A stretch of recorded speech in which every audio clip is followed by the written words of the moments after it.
اگر آپ Pakistan stock exchange میں انویسٹمنٹ کرنا چاہتے ہیں یا پھر اس حوالے سے کوئی بھی رہنمائی حاصل کرنا چاہتے ہیں تو ابھی جائیں اور پی ایس ایم یو کے یوٹیوب چینل کو سبسکرائب کریں۔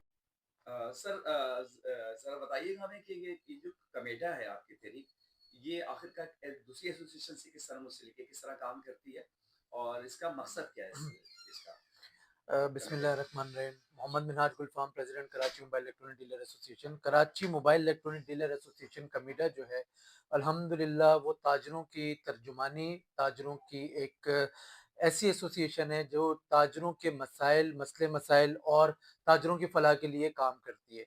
100 سے زیادہ ہمارے کراچی میں چیئرمین ہیں الحمدللہ، اور 100 سے زیادہ جو مارکیٹس ہیں کراچی کی موبائل اینڈ الیکٹرانکس کی جو مارکیٹس ہیں الحمدللہ اس میں وہ اپنی خدمات سر انجام دیتے ہیں۔ تاجروں کو بہت سے مسائل درپیش ہوتے ہیں۔ چوری کے موبائل فون جو ہیں اس کا ایک میکینزم بنایا ہے سی پی ایل سی کے تعاون سے الحمدللہ، اور کروڑوں روپے مالیت کے موبائل فون جو ہیں وہ ہم ریکور کروا کے قانون نافذ کرنے والے اداروں کی مدد سے ہم عام صارف کو جو متاثرہ شہری ہیں ان کو حوالے بھی کر چکے ہیں۔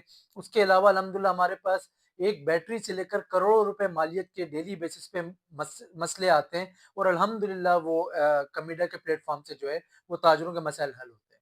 اچھا، لاسٹ میں ابھی آپ نے کوئی میٹنگ کر کے آئے، اس کے حوالے سے کچھ بتائیں گے کس حوالے سے میٹنگ تھی اور اس طرح کی کس طرح یہ اس طرح کے جو کام ہے وہ کس طرح سے آپ انجام دیتے ہیں؟ دیکھیں آج الحمدللہ کچھ دیر قبل جو ہے ہماری ایڈیشنل آئی جی کراچی آزاد خان صاحب سے ایک ملاقات تھی 30 رکنی وقت کی، اور اس ملاقات میں الحمدللہ پہلے تو ہم نے انہیں مبارکباد دی ان کا کراچی پولیس چیف کا عہدہ سنبھالنے پر، اور اس کے علاوہ جو مارکیٹ کے یا تاجروں کو درپیش مسائل ہیں، چاہے وہ تھریٹنگ سے ریلیٹ ہوں یا مارکیٹ میں کسی بھی حوالے سے جو تاجروں کے مسائل ہیں اس پہ تفصیلی گفتگو ہوئی۔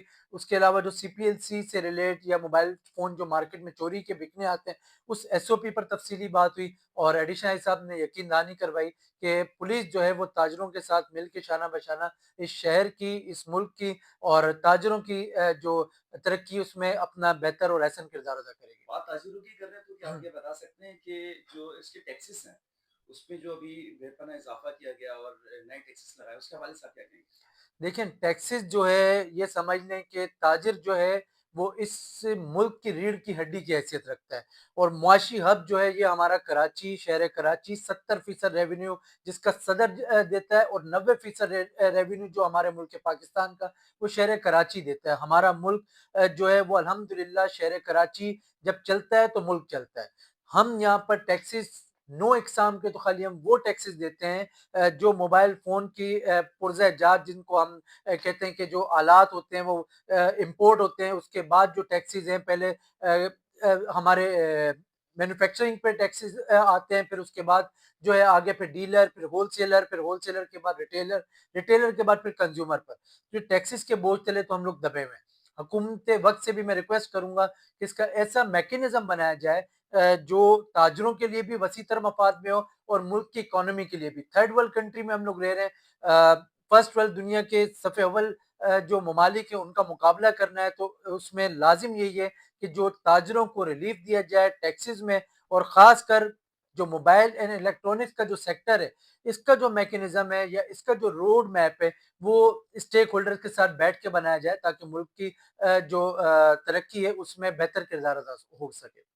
آپ امپورٹ کی بات کر رہے ہیں، آپ تو آپ زیادہ جانتے ہیں کہ ہمارے موبائل ہو یا موبائل کے ایکسیسریز سارا امپورٹ ہوتا ہے۔ امپورٹ ایکسپورٹ میں کوئی پریشانی تو نہیں ہوتی؟ آپ کو کیا پریشانی لاحق ہو سکتی دیکھیں میں یہاں تصحیح کرتا چلوں کہ سارا امپورٹ نہیں ہوتا، 95% الحمدللہ جو ہے وہ یہاں اسمبلنگ ہوتی ہے، اور اٹس پراؤڈ فار اس کہ یہ ہمارے لیے الحمدللہ اسمبل یہاں ہو رہا ہے۔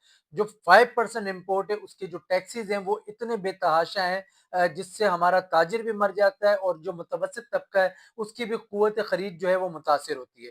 باقی رہی بات کہ ایسیسریز وغیرہ، تو حکومت وقت سے میں ریکویسٹ کروں گا، درخواست کروں گا کہ ایسی آسان پالیسیز لے کے آئیں جس سے ہمارے تاجروں کو ریلیف ملے۔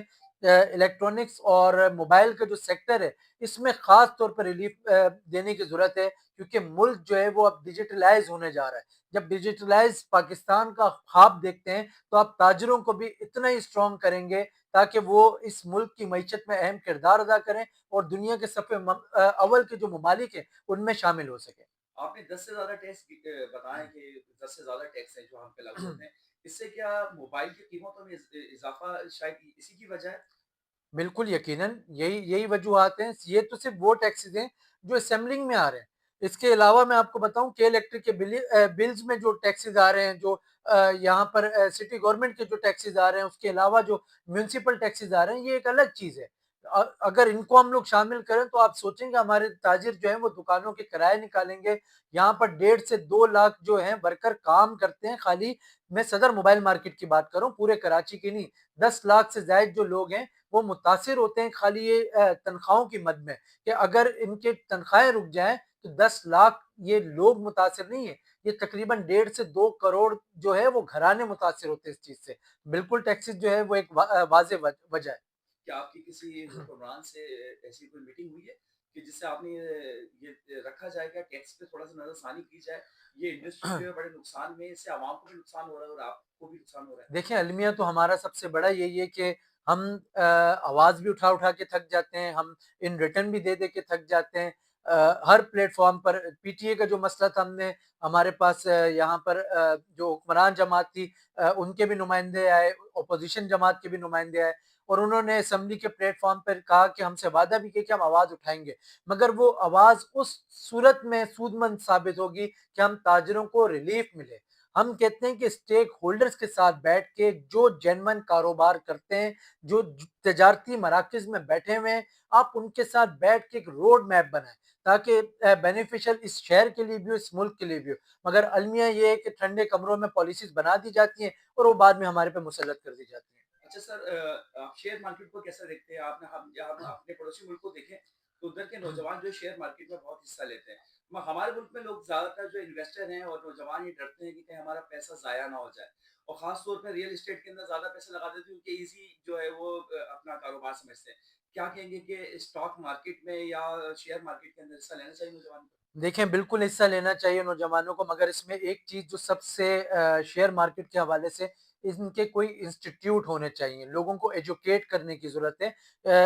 अगर हमारी जो नौजवान नस्ल है या जो हमारा तबका अगर रियल एस्टेट की तरफ जाता है, तो उनका स्टडी बहुत ईज़ी होता है, होमवर्क बहुत ईज़ी होता है कि यहाँ से एक चीज़ ली और यहाँ भेज दी, ये बहुत ईज़ी है। शेयर मार्केट जो है वो थोड़ी-सी डिफ़िकल्ट है, इसको हर कोई समझ नहीं सकता, इसको एजुकेट करने की बहुत ज़रूरत है। एक इंस्टीट्यूट होना चाहिए, इनकी वर्कशॉप्स रखनी चाहिए बाकायदा। उसमें आप कराची की जो ताजिर तंज़ीम है, उनको बुलाया जाए, उनकी नुमाइंदगी ली जाए और वहाँ पर कुछ लोग जो हैं वो मुख्तस किए जाएँ, जो लोगों को एजुकेट कर सकें, ताकि हमारी जो मुल्क की मईशत है, स्टॉक एक्सचेंज के हवाले से, वो भी परवान चढ़ सके। क्या आप समझते हैं कि इसमें ज़्यादा किरदार जो यूनिवर्सिटीज़ जो हैं, जो प्राइवेट और गवर्नमेंट यूनिवर्सिटीज़ हैं, अगर उसमें इनको इसकी तालीम दी जाए तो ज़्यादा बेहतर है कि नौजवान जो पढ़ लिख के जो आगे जा रहे हैं वो इसमें फिर ज़ाहिर ज़ाहिर बात है कि इन्वेस्ट करने का ज़हन उनका बन सकता है।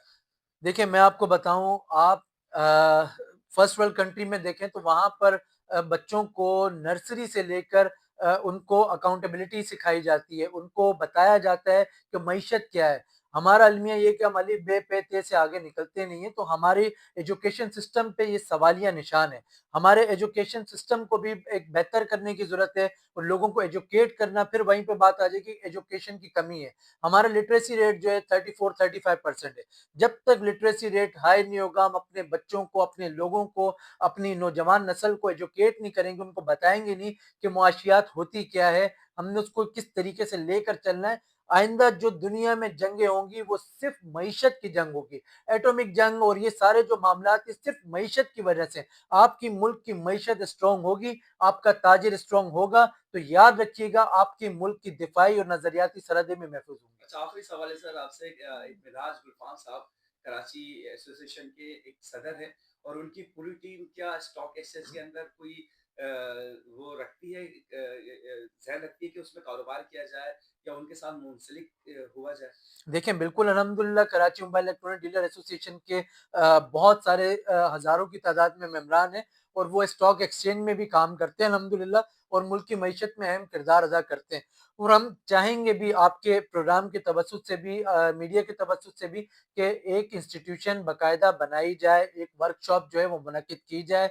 आलमी सतह पर जो चीज़ें होती हैं उसी को हम मुल्की सतह पर भी मद्देनज़र रखते हुए उन चीज़ों को हम प्रमोट करें ताकि हमारी नौजवान नस्ल जो है वो स्टॉक एक्सचेंज में भी इंटरेस्ट ले और अल्हम्दुलिल्लाह हमारे बहुत सारे जो मेंबरान हैं वो स्टॉक एक्सचेंज में रजिस्टर्ड भी بھی ہیں اور کام بھی کرتے ہیں. زبردست.